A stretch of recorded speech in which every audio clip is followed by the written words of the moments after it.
Olá, meus amigos, uma boa noite a todos. Boa noite. Que gostoso, como é bom. E para que os nossos amigos que acompanham através do canal possam sentir a nossa vibração, a presença, né? Como é bom, não é verdade, Lúcia? Nós estarmos aqui mais uma vez, presencial, gravando esse estudo. Aos amigos que retornaram à pátria espiritual, merecimento. A nós que permanecemos na luta, necessidade. Então, que possamos continuar, não é verdade, Lúcia? Não pense que é mérito, não, é dívida mesmo. Então, nós precisamos aproveitar enquanto nós estamos aqui para nos aperfeiçoarmos cada vez mais no nosso processo de evolução. Então, vamos iniciar fazendo a nossa prece de gratidão. Eu vou pedir para o Augusto, que está aqui ao nosso lado, essa voz já tão conhecida de vocês, para fazer a nossa prece inicial. Fechemos os olhos.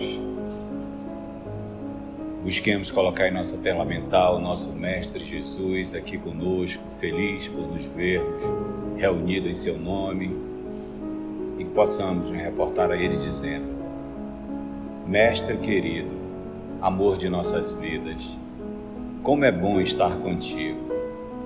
Como é bom, Mestre amigo Jesus, relembrar os teus ensinamentos.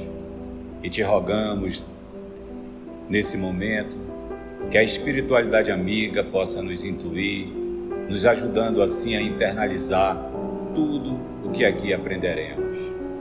E que possamos, Mestre amigo Jesus, com a ajuda desses irmãos, também ter a vontade e a força de colocar em prática o que aqui aprendemos. Obrigado, fica conosco, intui a nossa irmã Conceição e a todos nós aqui presentes. E fica, Mestre, nos envolvendo no teu amor, hoje e sempre, que assim seja. Muito bem, muito bem. Então vamos lá. Nós iniciamos a semana passada, já estamos no livro 2, capítulo 4, intitulado Pluralidade das Existências. Nós fizemos a questão 195, confere, e ficou faltando o comentário. Não sei por que a tia não leu o comentário, não é verdade? Né, Igor? Por que a tia não leu o comentário? Faltou tão pouco, né? Foi por causa do impacto da frase? Todo erro é repetição e todo acerto é renovação. A tia copiou também. Fui lá no canal de copiar a frase, que eu já nem lembro mais toda, né? Então vamos lá. Livro dos Espíritos, livro 2, capítulo 4, Pluralidade das Existências. No comentário, o professor Allan Kardec colocou assim, olha, porque esse comentário já é de Kardec. O homem que se encontra numa posição má deseja trocá-la o mais rápido possível. Faz sentido? Alguém que está numa posição má faz questão de permanecer? O natural é a pessoa o quê? Buscar melhorar. Mas tia, tem gente que não quer melhorar, está doente. Porque uma pessoa na sua lucidez, ela utiliza, porque isso é da nossa natureza, buscar o bem-estar. Uma pessoa que busca o sofrimento, uma pessoa que se compraz no sofrimento, essa pessoa está adoecida. O natural o nosso movimento de saúde mental é buscarmos o bem-estar. Bem-estar físico, bem-estar mental. Então ele diz, o homem que se encontra numa posição má, deseja trocá-la o mais rápido possível. Isso é interessante nessa colocação, a gente diz assim, por exemplo, quando a gente estuda o Evangelho, a gente começa a observar que a gente está tendo atitudes equivocadas, que a gente sabe que é uma atitude má. Então, eu sei que a atitude é má, mas para mim ela não é, porque ela me compraz. Entende? Se não há mudança naquilo que eu faço, é porque em verdade eu gosto, aquilo me compraz. Por mais que seja algo horrendo. Entende? Entende o que eu quero falar? Então, quando a gente percebe e a gente identifica que aquilo realmente é um mal para mim, aí eu busco o quê? Mudar. Aquele que se acha convencido de que as atribulações desta vida são consequência de suas imperfeições, olha lá. Então, o dia que nós adquirirmos, diz o professor Allan Kardec, estivermos convencidos de que as tribulações desta vida, as dificuldades da vida, é uma consequência da minha imperfeição. Porque o que a gente para pensar? Lembra aquela frase espetacular do nosso querido Chico, simples, mas direta? Alguém pode voltar atrás para fazer um novo começo? Mas a partir da minha atitude de hoje, eu posso fazer um novo fim? Posso. Então, em verdade, as tribulações, as dificuldades é resultado das minhas imperfeições. Mas, tia, se de repente um ente querido meu desencarnar e eu ficar no desespero enorme, é a tua imperfeição, é o apego. Ou acaso nós não sabemos que todo mundo vai desencarnar? Ou acaso nós não sabemos que nós iremos desencarnar? Então, em verdade, muito das tribulações é resultado das nossas imperfeições. Entende? Isso para tudo. Enfermidade. Quantas enfermidades nós vamos estudar hoje no livro Missionário da Luz? Quantas enfermidades é resultado das nossas imperfeições? Não só comportamental, mas a gente fala também de alimentação, estado emocional. Entende? Então, é responsabilidade sim nossa. Aquele que se acha convencido de que as tribulações desta vida são consequência de suas imperfeições, o que ele vai fazer? Já que ele quer se melhorar, ele quer buscar o bem, procurará garantir para si uma nova existência menos penosa. Então, o que me faz garantir uma nova existência menos penosa? A minha atitude de hoje. Você quer ter uma família legal? Não arrume inimigo. Porque todo inimigo que tu arrumar, toda pessoa que tu fizer mal, toda pessoa que tu trair, essa pessoa vai nascer contigo debaixo do mesmo teto. O movimento que tu faz hoje, tu estás programando a tua família do amanhã. Então você imagina, você se envolveu com um homem casado ou com uma mulher casada e ali você promoveu uma separação e a destruição daquele lar. Aquele grupo que estava lá, ou o esposo ou a esposa, os filhos, vão ter ódio de quem? De ti. Você arrumou um débito. Você pode ter certeza que aquele grupo lá vai voltar numa nova encarnação tendo você como mãe ou como irmã. E vai ser uma relação fácil? Dificílimo. É por isso que a gente tem a relação familiar, às vezes, muito difícil. Isso quer dizer o quê? Que tem que ficar difícil? Não. Isso quer dizer que tem que perdoar. Tem que aprender. É por isso, gente. Se tu olha para o teu grupo familiar e tu diz, é muito difícil a relação com os meus irmãos, é muito difícil a relação com a minha mãe, é muito difícil a relação com o meu pai, isso quer dizer que vocês têm afinidade? Nenhum. E será que foi um acaso ter nascido junto? Entende? Então, esse grupo de família difícil foi o que eu construí outrora. Então, eu não tenho como voltar atrás e mudar. Mas eu posso, a partir de hoje, construir uma nova família para o amanhã bem melhor. Com grupos realmente de afinidade. Aí você vai mais dizer, vamos pegar um espírito novo. O Chico Xavier teve muita dificuldade familiar? Algumas. Porque é muito natural, quando nós reencarnamos no planeta de provas e expiações, nós termos espíritos, principalmente quando é uma família muito grande, nós temos espíritos de todos os níveis.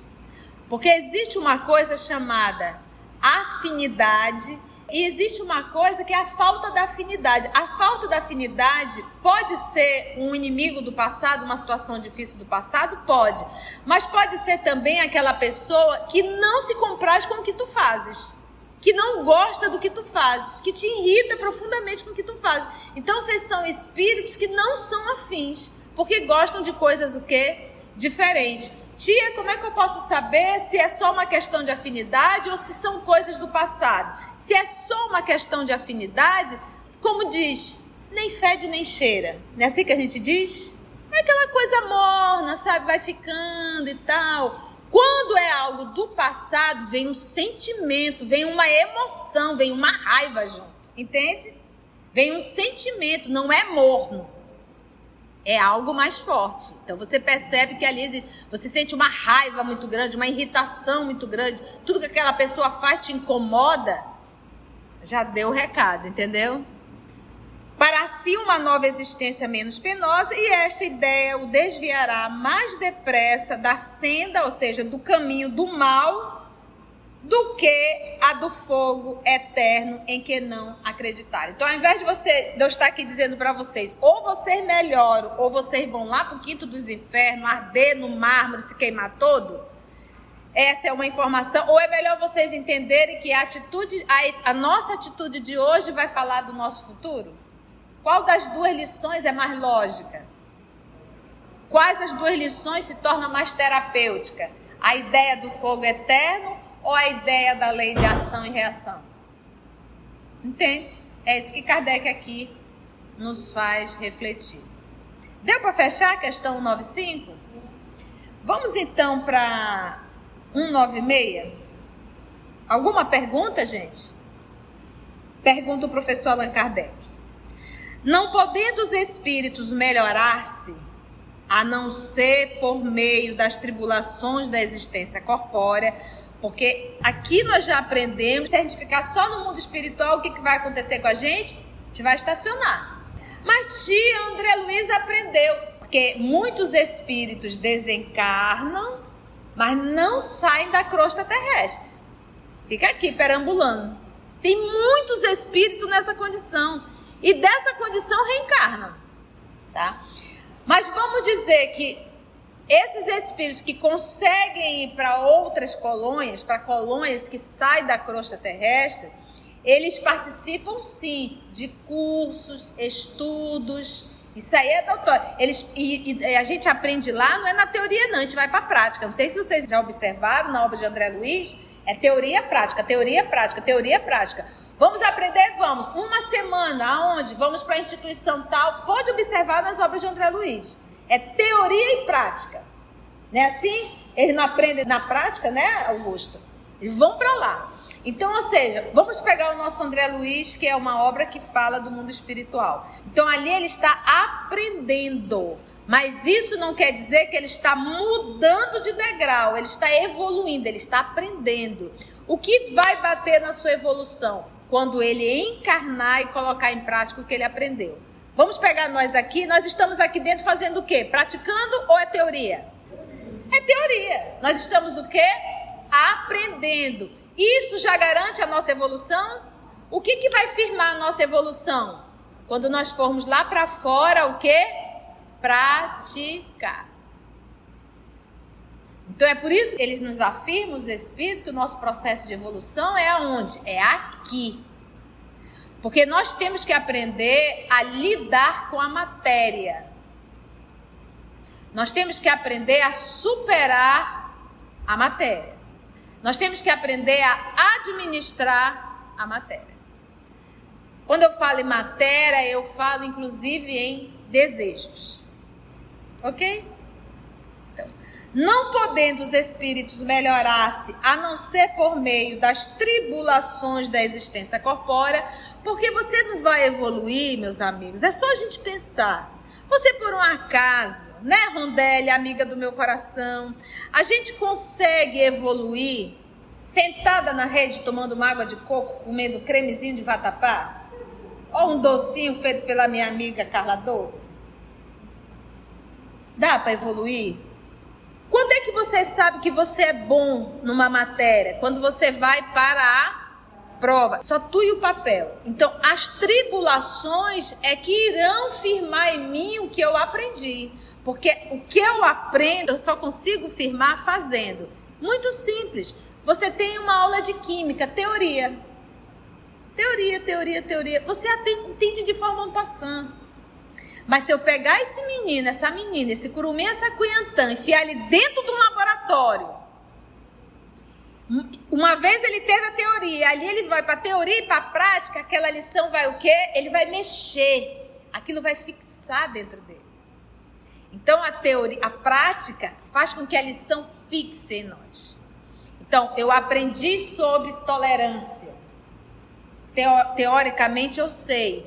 Mas eu preciso praticar tolerância. Para eu praticar tolerância, eu tenho que viver com alguém que está de comum acordo comigo. Eu tenho que conviver com alguém que está totalmente em desacordo. Para que eu exercite a tolerância. É difícil isso? Mas não é fácil a gente compreender? Então, uma vez que eu sei que eu preciso desses instrumentos abençoados, como nós também somos instrumentos abençoados para muita gente. Nós não somos fácil, não. Eu digo que eu tenho uma irmã que ela é doce. E eu sou azeda. Imagina a convivência, né? É dificílimo, ela tem que aprender um pouco do meu azedume e eu tenho que aprender um pouco da docilidade dela. Sabe aquela pessoa doce que fala, que vira assim pro lado? Eu não sou assim.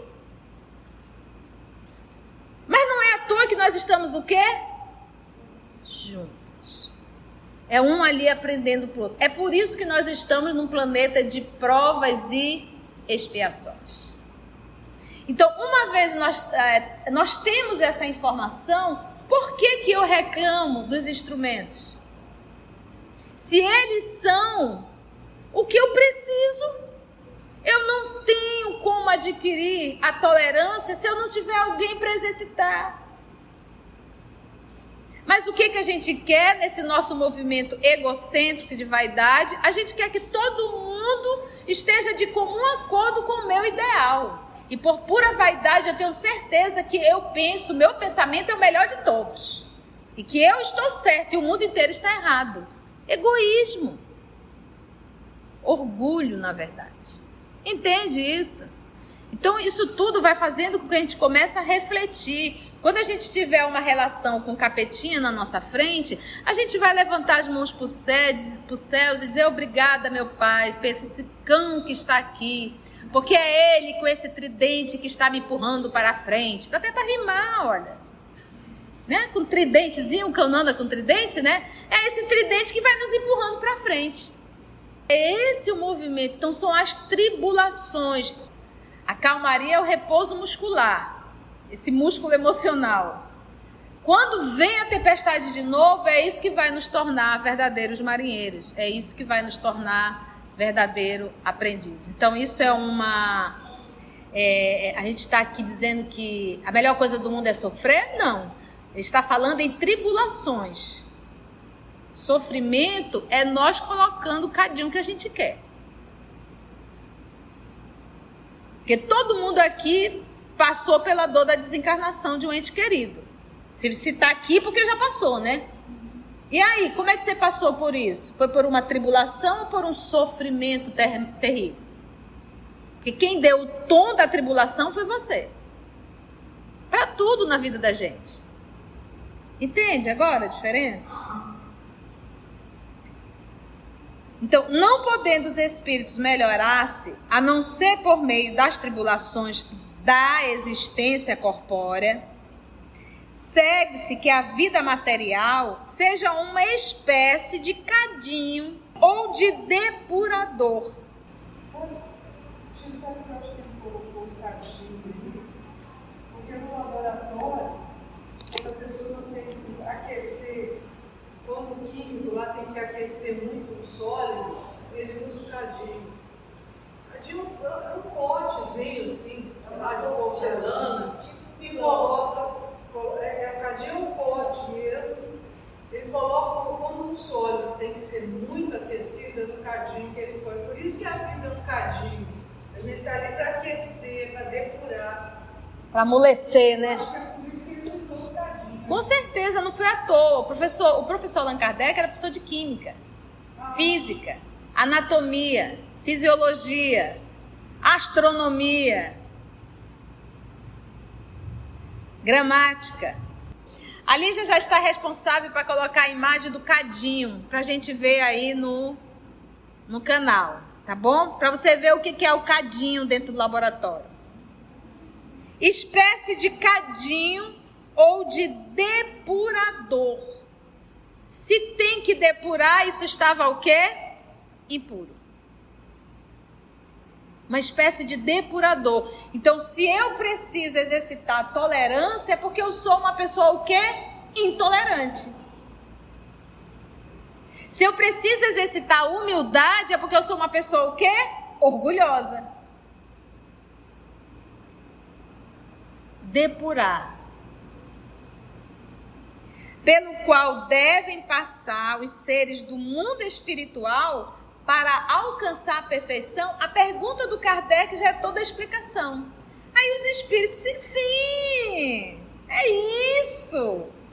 Sim, é exatamente isso. Eles se melhoram nessas provas, os espíritos, né, que somos nós, evitando o mal e praticando o bem. Para isso. Evita o mal e pratica o bem. Alguém precisa fazer algum curso de doutorado para entender que fazer o bem faz bem? Porém, somente depois, olha aqui, ó, de muitas encarnações, ou, se quiser falar, depurações sucessivas, é que atingem num tempo mais ou menos longo. Por que mais ou menos longo? Quanto mais renitente tu és, mais longo fica. Quanto mais dócil aos ensinos de Deus, menos longo fica. Tá? A gente tem aprendido em espiritismo. Nós somos os terrícolas, tá bom? E terrícola é doidinho, tá? Todos nós terrícolas somos doidinhos. Somos pessoas difíceis de conviver. É isso que eu quero dizer. Todos nós. Temos as nossas neuroses, as nossas dificuldades, porque nós somos espíritos que somos rebeldes à lei de Deus. Então, o nosso não vai ficar longo, o nosso já foi escolhido, o nosso é longo. Nós já estamos aqui há milênios. Para pensar. Tia, por que a senhora está falando isso? Faz quantos milênios que Jesus veio aqui trazer a lição? 2 milênios. Tu tem noção o que é 2.000 anos? Aí tu acha que começou com ele? Não. Antes dele vir, ele mandou uma turma lá atrás. Mandou Buda, mandou Krishna, mandou Lao Tse, mandou Confúcio, mandou Forri, mandou Sócrates. Essa turma toda veio ensinar a mesma coisa. Aí Jesus disse, eu vou ensinar e vou viver. Porque ele foi aquele que viveu 100%. E ele disse, olha, para vocês não ficarem assim muito confusos, eu vou dizer uma coisa. Um novo mandamento eu vos dou. Amai-vos uns aos outros como eu vos tenho amado. Pronto, é essa a lição. Né, Lourdes? É essa a lição. Amai-vos uns aos outros. E amar um ao outro não faz mal para ninguém, não. Te põe no lugar do outro. Faça para o outro o que tu gostaria que fizesse se tu estivesse no lugar dele. Pronto. Só isso. Se você está ali atendendo alguém, se coloque no lugar do outro. Se eu estivesse no lugar do outro, como eu gostaria de ser atendido? Acabou. Pronto. Essa lição tão simples que a gente não é que a gente não sabe, a gente não quer fazer. Por conta da nossa rebeldia. Tem de saber, a gente já sabe há mais de 2.000 anos, mas a gente não quer. Na nossa vida, no nosso cotidiano, nós não queremos. Por quê? Porque dói abrir mão daquilo que eu considero valor.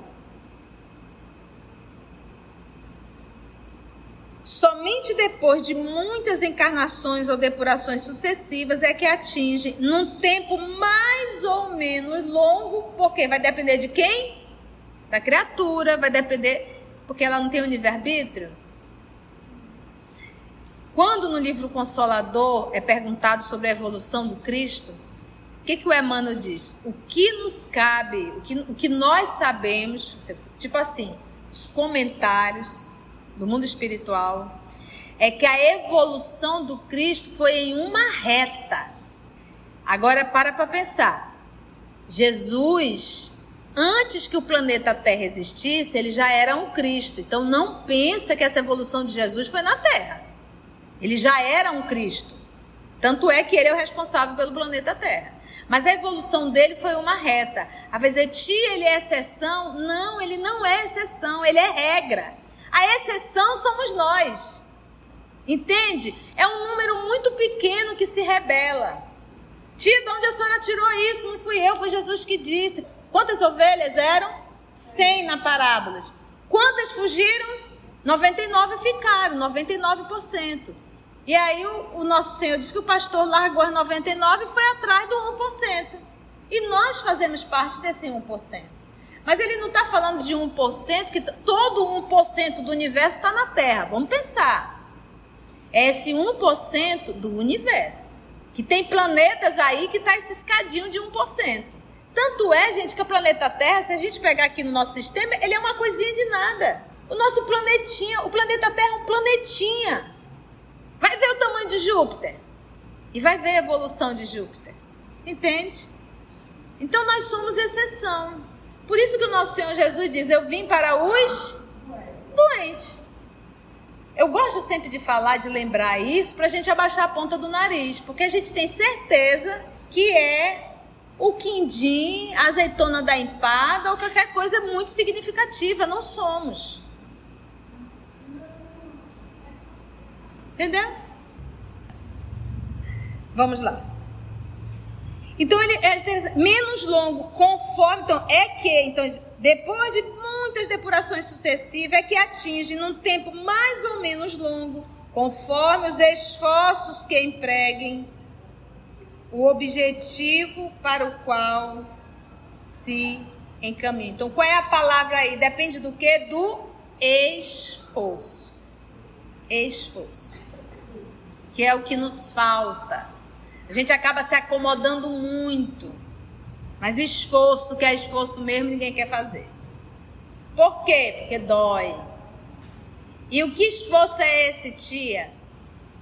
Deixa de atender às tuas vontades e passe a fazer o que Deus quer.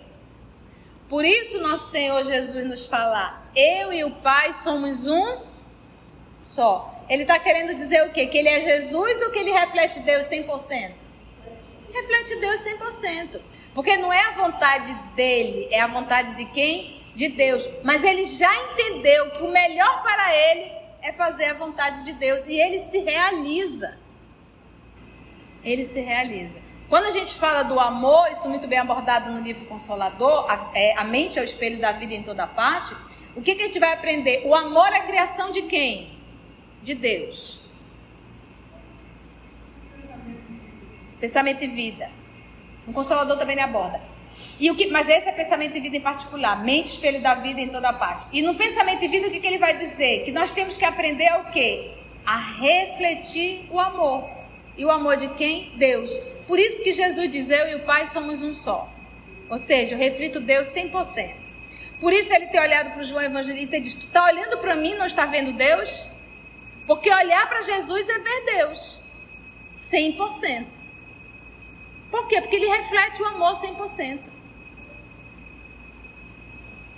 Entende, gente? Aí a gente pega o apóstolo Paulo, já não sou eu que vivo, quem vive em mim é Jesus.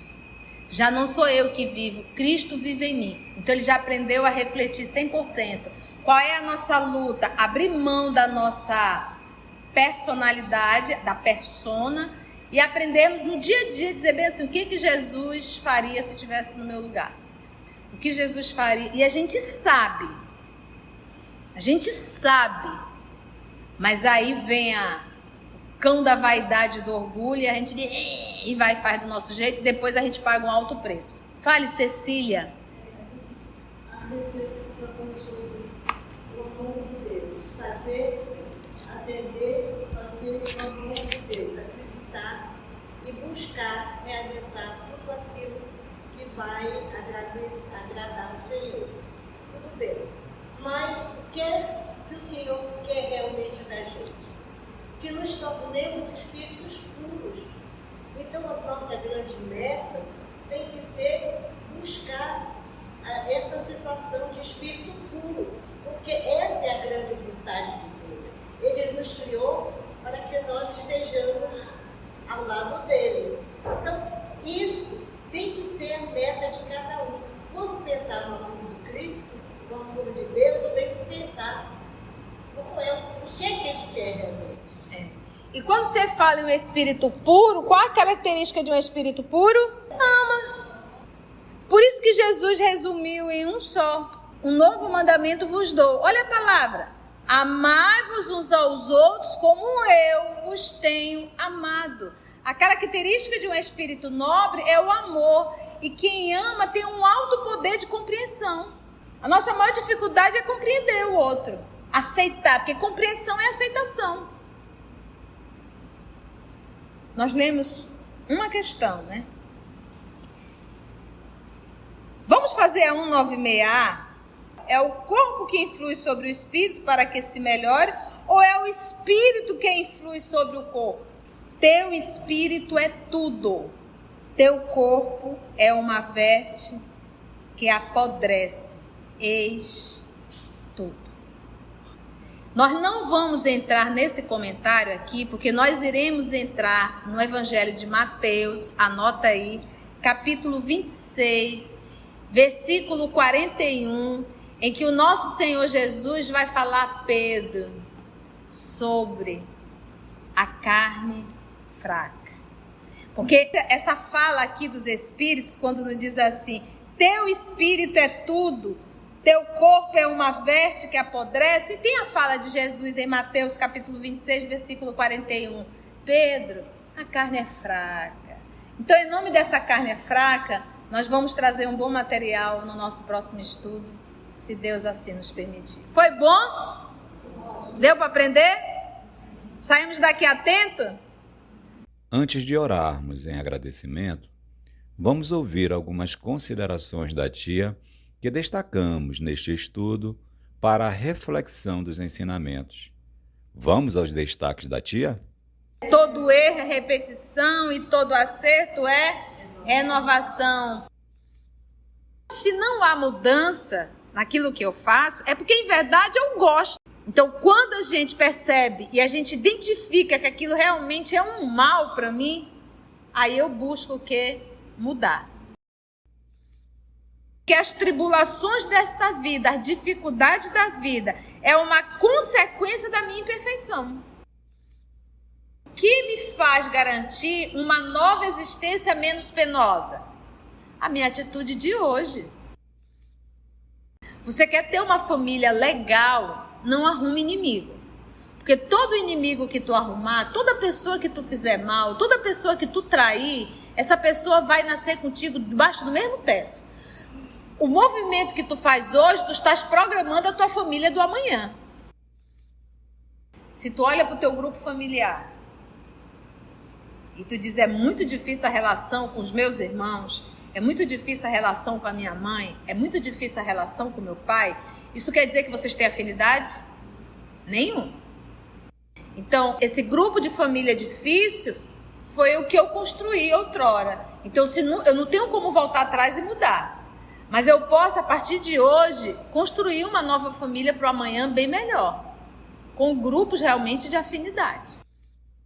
Existe uma coisa que é a falta da afinidade. A falta da afinidade pode ser um inimigo do passado, uma situação difícil do passado? Pode. Mas pode ser também aquela pessoa que não se compraz com o que tu fazes. Que não gosta do que tu fazes. Que te irrita profundamente com o que tu fazes. Se é só uma questão de afinidade, é aquela coisa morna, sabe? Vai ficando e tal. Quando é algo do passado, vem um sentimento, vem uma emoção, vem uma raiva junto. Aqui nós já aprendemos, se a gente ficar só no mundo espiritual, o que vai acontecer com a gente? A gente vai estacionar. Muitos espíritos desencarnam, mas não saem da crosta terrestre. E dessa condição reencarnam. Os espíritos que conseguem ir para outras colônias, para colônias que saem da crosta terrestre, eles participam sim de cursos, estudos. É teoria e prática. O que vai bater na sua evolução? quando ele encarnar e colocar em prática o que ele aprendeu. Eles nos afirmam, os espíritos, que o nosso processo de evolução é aonde? É aqui. Porque nós temos que aprender a lidar com a matéria. Quando eu falo em matéria, eu falo inclusive em desejos. Então, as tribulações é que irão firmar em mim o que eu aprendi. Nós não vamos evoluir na calmaria. Nós somos os terrícolas. Somos pessoas difíceis de conviver. É isso que eu quero dizer. Temos as nossas neuroses, as nossas dificuldades, porque nós somos espíritos que somos rebeldes à lei de Deus. Nós já estamos aqui há milênios. É essa a lição, amai-vos uns aos outros. E amar um ao outro não faz mal para ninguém não. Te põe no lugar do outro. Faça para o outro o que tu gostaria que fizesse se tu estivesse no lugar dele. Pronto, só isso. A gente não quer fazer por conta da nossa rebeldia. A gente não quer fazer por conta da nossa rebeldia. A evolução do Cristo foi em uma reta. Antes que o planeta Terra existisse, ele já era um Cristo. Então não pensa que essa evolução de Jesus foi na Terra. Não, ele não é exceção, ele é regra. A exceção somos nós. Quantas ovelhas eram? 100 na parábola. Quantas fugiram? 99 ficaram, 99%. E aí o nosso Senhor disse que o pastor largou as 99 e foi atrás do 1%. E nós fazemos parte desse 1%. É esse 1% do universo. Então nós somos exceção. Por isso que o nosso Senhor Jesus diz, eu vim para os doentes. Depende do quê? Do esforço, que é o que nos falta. A gente acaba se acomodando muito. Mas esforço, que é esforço mesmo, ninguém quer fazer. Por quê? Porque dói. E o que esforço é esse, tia? Deixa de atender às tuas vontades e passe a fazer o que Deus quer. Por isso nosso Senhor Jesus nos fala, eu e o Pai somos um só. Ele está querendo dizer o quê? Que ele é Jesus ou que ele reflete Deus 100%? Reflete Deus 100%. Porque não é a vontade dele, é a vontade de quem? De Deus. Mas ele já entendeu que o melhor para ele é fazer a vontade de Deus. E ele se realiza. E no pensamento de vida, o que ele vai dizer? Que nós temos que aprender o quê? A refletir o amor. E o amor de quem? Deus. Por isso que Jesus diz, eu e o Pai somos um só. Ou seja, eu reflito Deus 100%. Por isso ele ter olhado para o João Evangelista e disse, tu está olhando para mim, não está vendo Deus? Porque olhar para Jesus é ver Deus. Aí a gente pega o apóstolo Paulo, já não sou eu que vivo, quem vive em mim é Jesus. Já não sou eu que vivo, Cristo vive em mim. Então ele já aprendeu a refletir 100%. Qual é a nossa luta? Abrir mão da nossa personalidade, da persona, e aprendermos no dia a dia, dizer bem assim, o que Jesus faria se estivesse no meu lugar. Qual a característica de um espírito puro? Ama. Por isso que Jesus resumiu em um só. Um novo mandamento vos dou. Olha a palavra. Amai-vos uns aos outros como eu vos tenho amado. E quem ama tem um alto poder de compreensão. A nossa maior dificuldade é compreender o outro. Aceitar, porque compreensão é aceitação. Assim, concluindo o nosso estudo de hoje e agradecendo o nosso Mestre Jesus por mais este momento de aprendizado, vamos orar? Então agradecemos assim a Deus, nosso Pai, a espiritualidade amiga e até o nosso próximo encontro, se Deus assim nos permitir.